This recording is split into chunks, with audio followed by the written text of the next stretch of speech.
Attorney General and U.S. Senate candidate Mark Brnovich joins us right now, live from Scottsdale. Mark, good morning to you.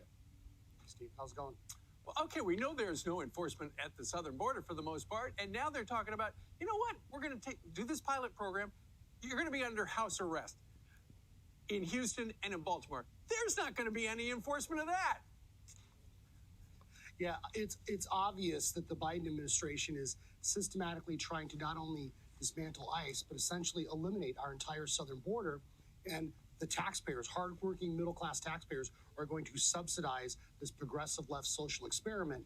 And unfortunately, it's going to be all of us are going to pay the cost in increased crime, in increased drug addiction, and really destruction in our inner cities.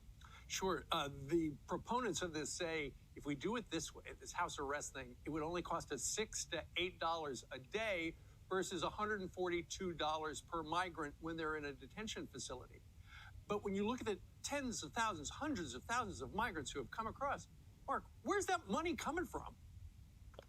Yeah, well, ultimately, the cartels are enriching themselves and the gangs are prospering as a result of the failed Biden administration policies. And so, you know, this is what they do in D.C., right? They throw out this number and that number.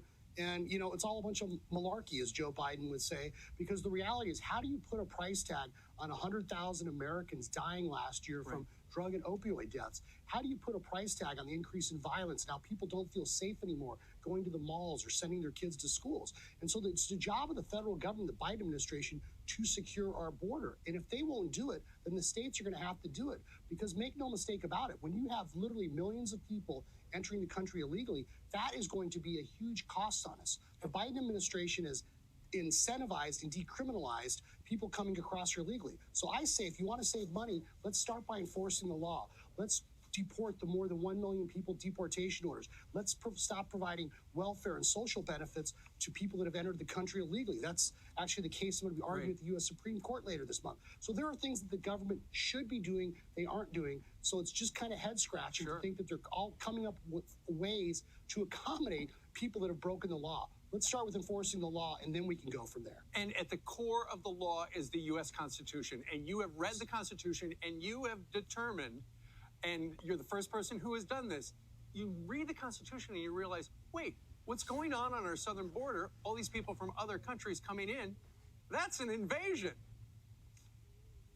Yeah, I mean, look, at the end of the day, when you have not only more than 2 million people coming into this country illegally, we know that there are also tens of thousands of gotaways. We know the cartels are making millions of dollars every day, enriching themselves and empowering themselves as a result of the failed Biden administration policies.